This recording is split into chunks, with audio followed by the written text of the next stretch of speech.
first thing that comes to your mind is, why? Why is Flo here? We're recording this for Greg and Mr. Mraz. Yes. Why are we here? Why is Flo here? Why are you guys here? Why aren't the sales people here? And why are we talking about calls, texts, emails, and videos on a Monday morning, Flo, when we have so much to do and 100 fires to put out? Well, before we begin, I want to let you know this isn't a if the shoe fits wear it kind of meeting. I brought shoes for each of us, including myself. And we're going to talk about that. But we have a problem. And the good news is we have a solution. What we don't have is a salesperson problem. We have a manager problem. And if we're honest with ourselves, every one of us in this room, every one of us has had some responsibility for what we have allowed to become normal. We are allowing salespeople to skip some of the most basic daily tasks of any salesperson. Whether they're selling real estate, airplanes, stocks, bonds, investments, boats, or high-end services, let me tell you, there's salespeople who are making calls, texts, emails, and videos. Somewhere along the line, we lost track of that. Salespeople do those things. And the second part of the problem is that we are accepting too many explanations. Notice I didn't say excuses. Some are valid explanations. You can't discount all of them.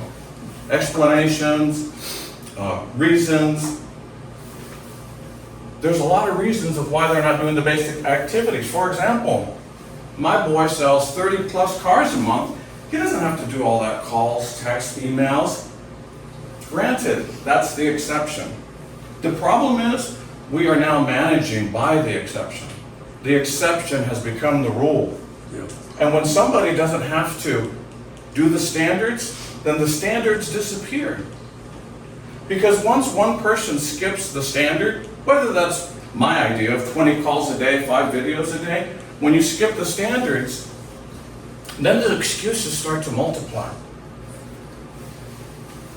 And what happens then? Then zero becomes explainable. Which brings me to why I'm here. Over 20 years ago, I met John Luciano for the first time. I remember like it was yesterday. He doesn't remember meeting me.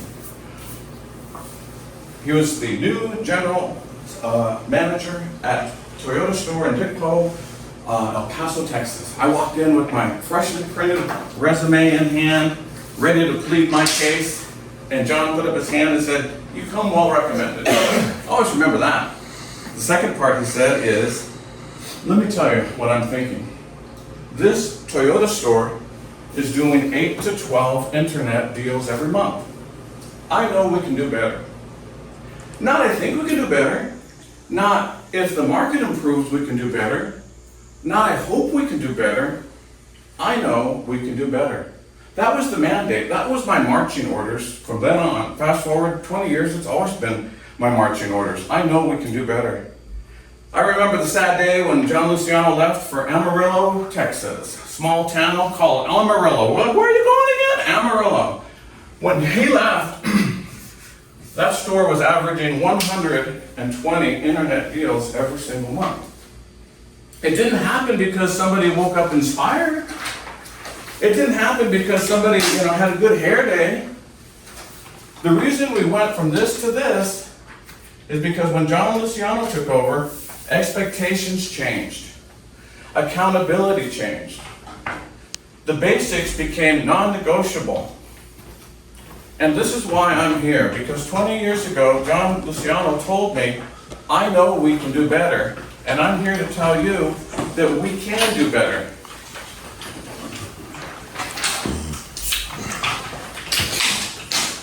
We can do better than 0 calls, 0 texts, 0 emails, and 0 videos. Let me tell you a quick story.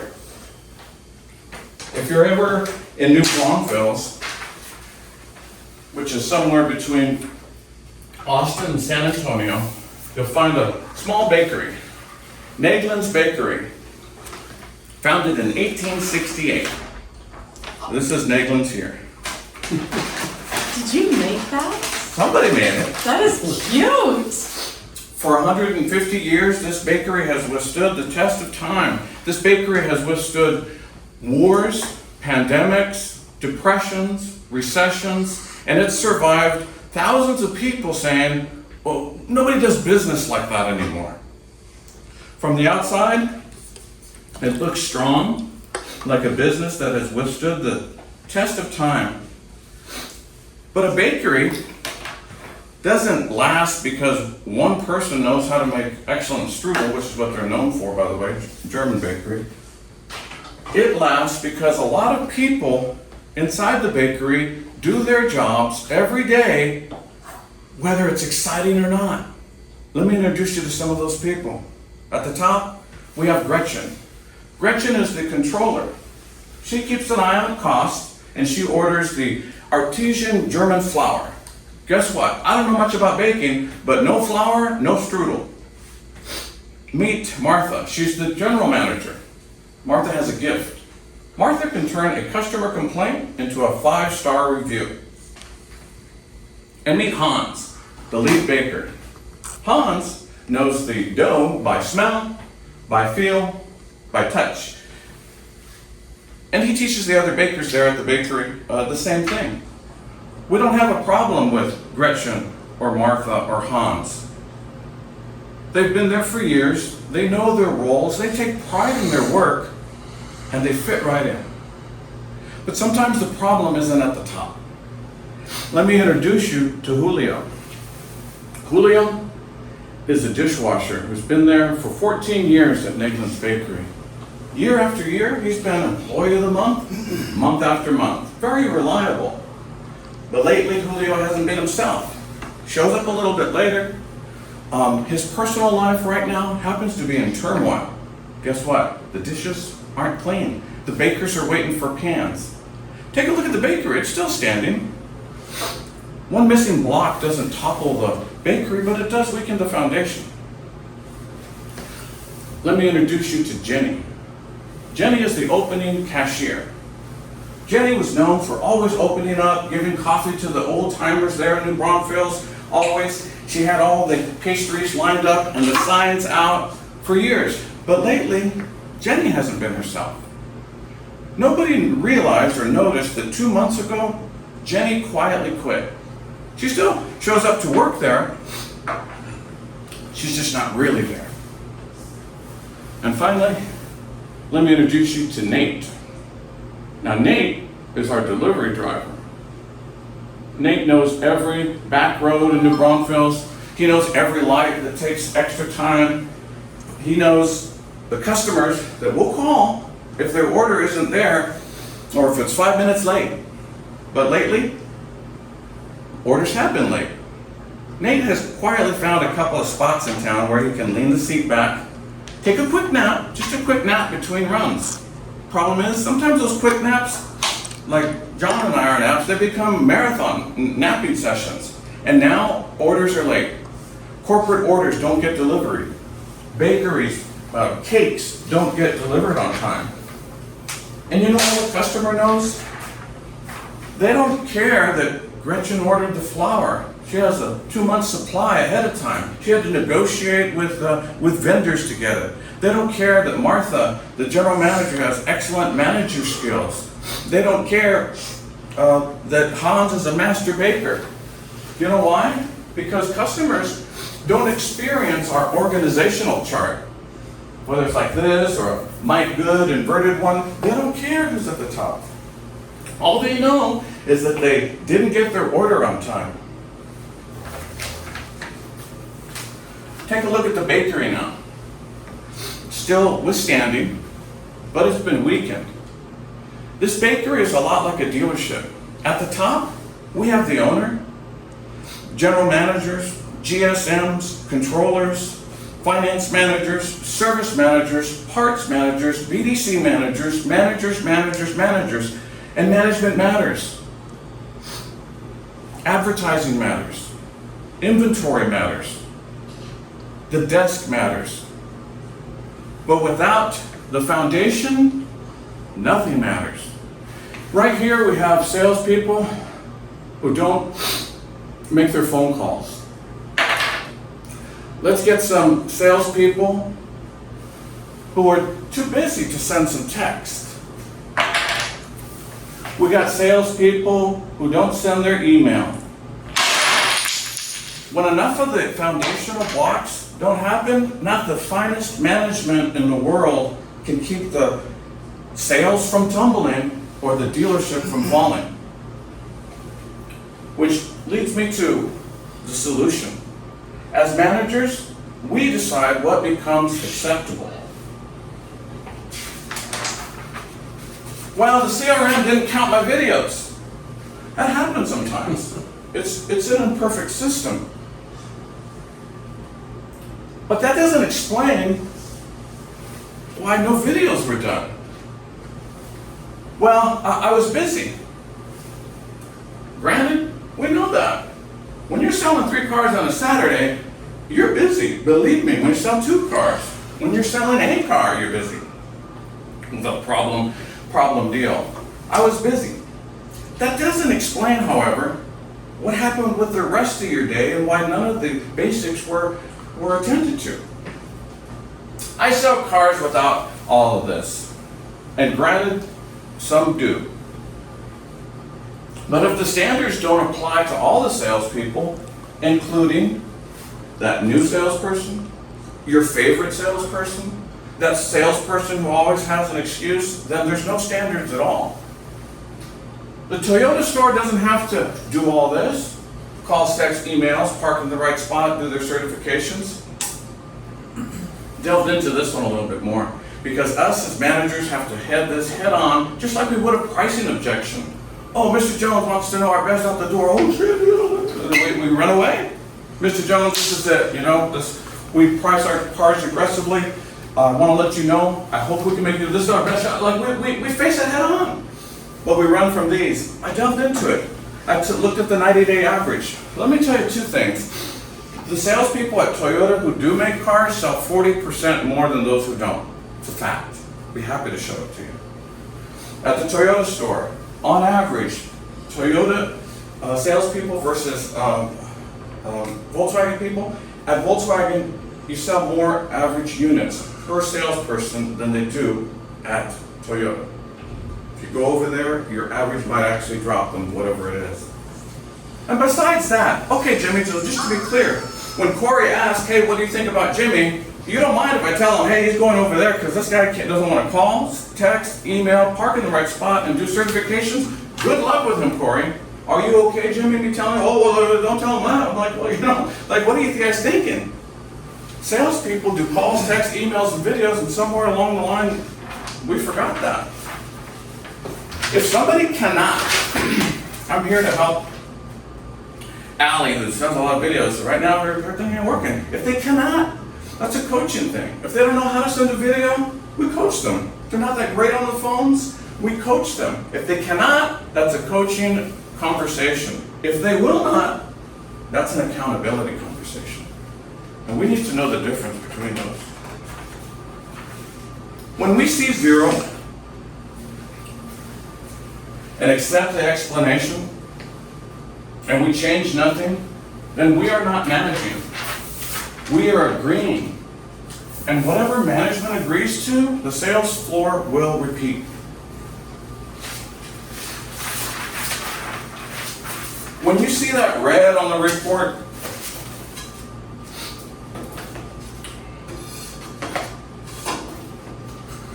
that should offend you, like this chart is offending me now. You should take that personally. Like me fighting with this chart. You should hit right in your gut. Because when you see this red, I don't want you to look at it as just like inactivity. When you see red on the report, I want you to see permission. I want you to say that you are allowing this to be allowed. When you see red on the report, I want that to be your reminder, ding, ding, ding. The basics are negotiable here. When you see red on the report, 0 has become explainable. And I don't believe that John Luciano left me on that cold and rainy morning in El Paso, Texas to start this dealership from the ground up, which was just a field of dirt, to what we have now, so that we can accept 0 and then spend the rest of the time explaining it. I don't believe that for a minute. Us as managers, every single day, we need to know who made their calls. We need to know who sent their emails, their texts, their videos. You as managers need to know who's behind in sales and why. Is it like Julio, is something personal in their lives? Or is it they don't care? As managers, everyone needs to know who needs coaching and who's being allowed to hide. Because 158 years ago, Negligence isn't just still standing because Mr. Naglin, if there's such a person, had a great strudel recipe. They're still standing 158 years later because the flour's been ordered, the pans are clean, the ovens are ready, the cashier opened this morning, and the driver's delivering. But here's the dangerous part, and here's where it's easy to overlook.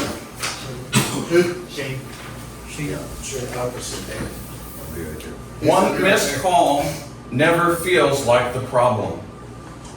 One unsent text never feels like the problem.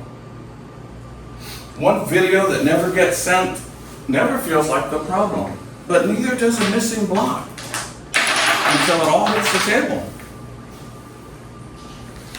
So it brings us to a choice at the end of our meeting. We can keep explaining the missing blocks because maybe we're a wingtip manager. Maybe we show up to the meeting, polished, say all the right things, but after the meeting, things fall apart on the sales room floor. Don't be a wingtip. Maybe we're a loafer. Do I need to explain that one? We let things happen, and we don't fix them like managers. Like I said, he's got a son, take some meds. Don't be a flip-flop. You're hard on Monday. I need to finance manager. We're gonna enforce the standards Monday. Guess what happens Tuesday? They don't. Don't be a slipper. Oh, you know what? We'll just let it slide. Don't be a cleat. They dig in downfield. Oh, it's Joel's problem because he left the meeting early. Or it's this CRM's problem. It's the BDC's problem. Everybody's problem but theirs. Don't be a sneaker. When it's time to talk to the salesperson, oh wow, he suddenly snuck out the back. Where'd he go? I thought you were going to talk to so-and-so. Don't be a sneaker, and don't be a moccasin. Don't be so soft that you can't enforce the rules. What you want to be, and the shoe that I brought for everyone, you want to be the steel-toed work boot. Ah. Agreed. What's your size, Cindy? 9. Unglamorous, unsexy. It's the basics. It's the floridary flour. It's the pans. It's the making the calls. That's the manager boot. Hopefully we don't have to use the steel toe, but it's just back to the basics. So back to our choice, and as I end this meeting, we can keep explaining the missing blocks in whatever flavor you decide, or we can put the foundation back together. Because 20 years ago, John Luciano looked me in the eye and said, I know we can do better, and I'm here to tell you that we can do better, much better. And that's what I have. I'm open to questions and the specifics of how we can get there. Any questions? Agreement, disagreement? Sammy, you're up first.